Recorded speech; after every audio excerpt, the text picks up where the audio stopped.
So when people walk into a theater, they're expected to sit silently as they watch the action of the play unfold before them. It's a passive activity. There's no active engagement, no role for the audience to play. I suspect that this is why so many people think going to theater is boring. What's more, we have so many technologies to entertain us nowadays: movies, television, YouTube. It hardly seems like live theater has a place in the digital age. Still, there's no denying that there's a difference between theater and other forms of entertainment. I mean, there's something about being in the same space as the actors and watching the story as it happens in real time. Theater, more than any other art form, can confront us, disturb us, and make us think, staying with us even after the curtains have come down. The ancient Greeks understood the power of theater, and they knew how to use it well. Back then, theater was the people singing freely in the open air. The theatrical performance was created by and for the people. Augusto Boal, a Brazilian dramatist, wrote this in his 1979 book, Theater of the Oppressed. His philosophy was that theater should be an interactive and engaging experience. So he developed a form of theater in which the audience is invited to take part in the action of the play. Here's how it works. So the actors present a scene in which there is some sort of conflict or injustice. Then members of the audience are given the chance to come up on stage, step in as one of the characters, and try to act out a solution to the problem in the play. So ultimately, it is the members of the audience, the people, who are in control of the performance, breaking the conventional fourth wall that normally separates audience from actors. I've been acting for over 10 years, and this is one of the most intriguing forms of theater that I've ever come across. Eager to experience it firsthand, I traveled across the country last summer to receive formal training in this technique. Over the course of a week, I worked with a group of 40 people from around the world to create an interactive performance that we would present at the end of the workshop. Most of the people in the company were not actors. They were activists, people who had identified a problem in their community and wanted to use theater as a means for change. Now, of course, the idea of using theater as a social catalyst is not a novel one. In fact, throughout history, we have seen the most powerful and enduring plays were the ones that challenged societal norms and offered new perspectives. What was unique about our play was that instead of working with a script, we drew on personal experiences to create a play about oppression. Now, when I say oppression, I don't necessarily mean intense hardship or suffering. This oppression refers more to common conflicts that we all face, at school, at work, even in our own families. Talking with people from different backgrounds about the obstacles that we had faced really helped forge a strong bond within our company. We had all lived very different lives, and while some of us may have experienced more oppression than others, we came together to create something out of our stories. Our final performance was held shortly after the Trayvon Martin trial. Many of us in the company felt that for the sake of preserving political correctness, there had been no truthful conversation regarding the underlying issue of racism in the case. We knew that this had weighed heavily on our nation's conscience and would surely generate audience interest and participation. So our play was composed of a few short scenes in which the protagonist tried to start a dialogue with someone, but was unable to do so. And after we presented these scenes, the question that we posed to our audience was this: how do we facilitate judgment-free dialogue in our communities in light of this tragedy?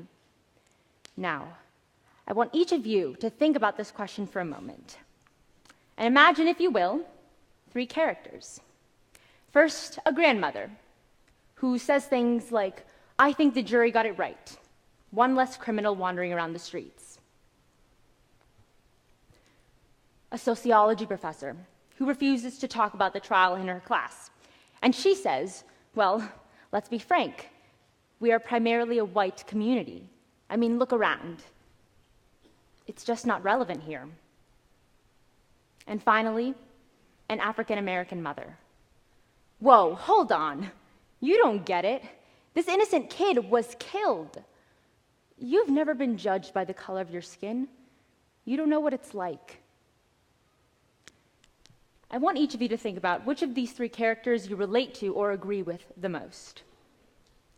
If you could step into that person's shoes, how might you respond to the other characters?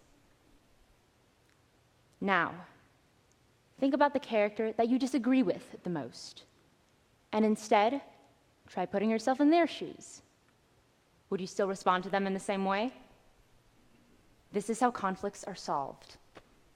So the process that we just went through is similar to what we did on the night of our performance. We polled members of the audience to see who had an idea they would like to try out.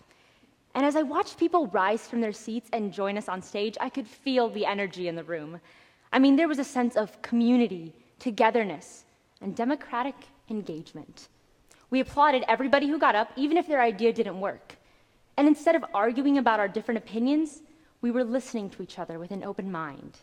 This environment made it a lot easier to have an honest conversation about a very heavy topic.